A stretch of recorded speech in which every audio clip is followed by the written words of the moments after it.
Salut la team, on se retrouve pour une nouvelle vidéo très importante. Je vais te donner 13 conseils pour réussir sur Amazon en 2019.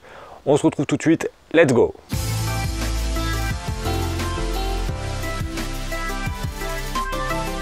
Salut la team, on se retrouve dans le sud. Là, comme tu peux le voir, je ne suis pas chez moi. Je suis dans ma maison dans le sud. Et aujourd'hui, je voulais te partager avec toi mes 13 conseils pour cartonner en 2019. Allez, on est parti, on ne perd pas de temps. Premier conseil, essaye de te fixer un objectif à la fin de l'année 2019. Pourquoi tu veux vendre sur Amazon? Quels sont tes réels objectifs? Est-ce que par exemple tu veux juste arrondir tes fins de mois ou devenir libre financièrement? Est-ce que tu veux partir en vacances plus loin et plus longtemps? Enfin, tu vois un petit peu ce type d'objectif. En fait, ça va te permettre quoi? Le fait de faire des progressions comme ça va te permettre, donc ça va être le deuxième conseil que je te donne, de mettre des étapes pour atteindre ce fameux objectif ou ces fameux objectifs. Donc ça c'est important, tu vois, de mettre des étapes pour rester motivé et de ne pas avoir un trop gros objectif d'un coup. Ça c'est une stratégie que j'utilise beaucoup dans le sport et même je l'ai utilisé sur la chaîne YouTube quand j'ai passé les 1000 abonnés. Tiens, d'ailleurs je remercie les gens qui se sont abonnés et ceux qui me font confiance. J'ai mis une stratégie comme ça. Donc là je te donne juste un exemple pour que tu comprennes. J'avais dit de 0 à 100, 100 c'était l'étape 1. Après l'étape 2 c'était 500, étape 3 c'était 1000. Et ensuite 2500, 5000, 10 000, 15 000, 20 000, etc. Et le fait de faire ça, ça te reste motivé. Ça veut dire que tu as des objectifs à plutôt court terme. Ce qui est quand même vachement mieux pour se projeter sur ce que tu peux faire. Donc ça tu vois, c'est le deuxième conseil que je te donne. C'est d'essayer de voir comment tu peux séquencer ça pour atteindre ton objectif final. Conseil numéro 3, c'est de rester focus sur ton objectif et ne pas te diversifier ou ne pas partir un peu dans tous les sens dès que tu entends une sirène qui te dit que tel business model ça marche ou tel truc ça marche. Reste bien focalisé sur ton objectif, ça sera le meilleur moyen pour l'atteindre. Je sais, je pense que tu ne vois pas très bien parce que j'ai le soleil derrière. Mais bon, c'est toujours plus sympa que d'avoir la pluie. Donc je suis un petit peu en contre-jour, mais ce n'est pas très grave. Quatrième conseil, de rechercher un produit par produit. C'est-à-dire que je vois trop de gens qui commencent à lancer trop d'idées d'un coup. Mais sincèrement, si tu suis ma stratégie de différenciation, c'est déjà du taf, quoi. Donc un produit, tu peux déjà avoir des résultats qui sont très importants. Donc honnêtement, fais un produit, tu le développes, tu cherches vraiment le moyen de vraiment de différencier de tes concurrents. Donc quatrième conseil, c'est de partir sur un seul produit. Cinquième conseil, c'est de te dire pourquoi le client achèterait chez moi plutôt que chez mon concurrent.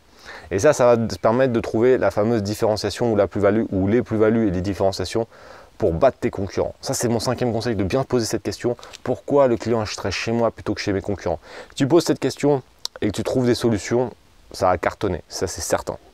Conseil numéro, on en a combien? On en est au 6e. Alors avant cela, n'oublie pas de mettre un like à la vidéo, de la commenter et de t'abonner à la chaîne si ce n'est pas encore fait puisqu'on est à mi-parcours quasiment. Donc n'oublie pas de faire ça. Il faut que tu restes jusqu'à la fin parce que tous les conseils là sont très importants. Ensuite, 6e conseil, négocier vraiment vivement avec tes fournisseurs. Ça c'est important. Une bonne affaire se fait à l'achat. C'est-à-dire que c'est là où tu vas marger, il faut vraiment que tu achètes bien. Si tu achètes mal, que tu importes mal, c'est là que c'est compliqué. Donc franchement, n'aie pas peur d'y aller franco avec tes fournisseurs et essayer d'avoir les meilleures conditions possibles. C'est vraiment très important. Conseil numéro 7, travailler le SEO, le référencement sur Amazon. Ça c'est très important et c'est ce qui fait souvent la différence entre vendre bof et vendre beaucoup. Donc là, tu peux utiliser le logiciel Igro que je te remettrai là. J'ai fait plein de vidéos dessus. Je te remettrai une vidéo du logiciel Igro ici. Ensuite, je vais te donner d'autres solutions que Igro. Tu peux aller voir les concurrents, aller voir un petit peu les mots-clés qu'ils utilisent. Même si sincèrement, tu ne verras pas tout, mais bon, c'est déjà une bonne piste de voir un peu ce qu'ils mettent en avant. Keyword Planner, tu peux regarder aussi sur Keyword Planner comment les mots-clés qui sortent bien en fonction de ton produit. Et après, tu as un autre logiciel, Merchant Wars, qui est pas mal également pour trouver la longue traîne. Mais bon, sincèrement, je préfère Igro. Conseil suivant, développer le pan-européen. C'est-à-dire que là, tu as ton produit, tu l'as mis sur la France et ensuite tu décuples la stratégie sur les 4 autres pays. Donc ça te fait 5 annonces dans 5 langues différentes. Donc c'est pour ça qu'il faut un petit peu s'organiser. Mais c'est vraiment important de développer le pan-européen parce que ça va t'ouvrir un marché de 100 millions de personnes. C'est énorme, 100 millions de personnes que tu vas pouvoir toucher, c'est énorme. Il faut vraiment développer le pan européen, c'est très important. Conseil suivant, récupérer des commentaires. Une fois que tu as tes produits, donc qui sont sur le panneau européen, essaye de mettre en place des actions pour récupérer. J'ai une guêpe là qui est ici, il faut que je me méfie. Une guêpe au mono, qu'est-ce qui est fou là? Bon bref.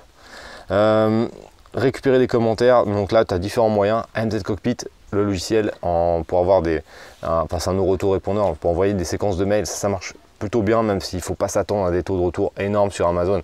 Si tu arrives à avoir ça, on me pose souvent la question, franchement 10-15% de retour, c'est vraiment déjà pas mal. Même avec une très bonne séquence, 15% c'est vraiment beaucoup. Les gens ne laissent pas de commentaires, surtout quand c'est bien. C'est ça qui est un petit peu dommage, c'est quand c'est pas bien, tu te fais découper direct. Par contre, quand c'est bien, bon bah c'est normal, donc les gens ne te laissent pas trop de commentaires. Donc ça, c'est vrai que c'est un petit peu chiant, mais on a du mal à faire mieux que moi. J'ai jamais eu 10-15%, c'est déjà vraiment bien. 10e conseil, la pub. Une fois que tu as donc tes annonces, ils sont sur le panneau européen, tu as récupéré des commentaires, pub. Pub, tu as différents moyens.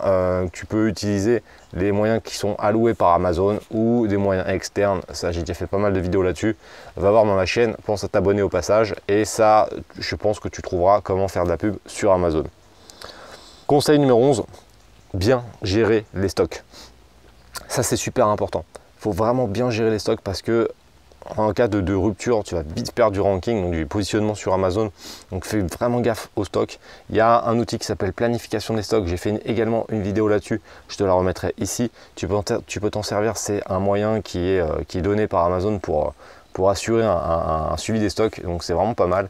Donc je te conseille d'aller voir ça et de suivre de manière très précise les stocks pour éviter surtout les ruptures. Avant-dernier conseil, tu décuples le concept. Ça veut dire que tu as ton produit, tu as fait tout ce que je viens de te dire là, et ensuite tu décupes sur un deuxième produit, puis après un troisième produit, puis un troisième produit. Si tu fais ça, et qu'en 2019, imaginons tu fais un produit par mois, à la fin 2019, tu pourras venir me dire merci, parce que tu vas cartonner de malade, vraiment. Dernier conseil, investir ailleurs ensuite. Donc là, ce sera plutôt à la fin de l'année, une fois que tu auras réussi à mettre en place un truc qui tourne bien. Essaye d'investir l'argent que tu as récupéré dans d'autres business, soit un autre business model, soit même pas dans l'e-commerce, hein, je sais pas moi, ça peut être dans la bourse, dans l'immobilier, dans ce que tu veux, mais essaye de diversifier, ou l'affiliation, ça c'est un élément que j'aime beaucoup aussi, je le fais pas mal aussi, l'affiliation de qualité, ça peut être vraiment pas mal. Donc ça c'est un élément qui peut être très intéressant, d'essayer de se diversifier sur un autre business model, soit sur un autre délire que l'e-commerce, enfin un business model e-commerce ou un autre délire. Mais ça peut être vraiment intéressant. Si tu veux aller plus vite, tu as 5 vidéos offertes pour découvrir ma stratégie directement dans la description ou dans le premier commentaire. Je te laisse là-dessus, donc tu peux jeter un petit coup d'œil dessus, mais je te garantis que si tu fais toutes ces étapes-là et que tu fais un produit même tous les 2 mois, tu rentres un produit par mois ou un produit tous les 2 mois dans ta boutique, à la fin 2019, ça va être un carton de malade. Mais pour ça, il faut que tu passes à l'action, ça c'est très important. Arrêtez de se poser trop de questions et à attaquer, il faut y aller. Les gens qui ont des résultats, ils ont tous un point commun, c'est qu'ils sont passés à l'action. Donc franchement, passe à l'action et ça va cartonner. Pense à mettre un like et un commentaire à la vidéo. On se retrouve dans une prochaine vidéo. Pense également à t'abonner à la chaîne, tu sais que c'est très important. Et je te dis à bientôt. Ciao!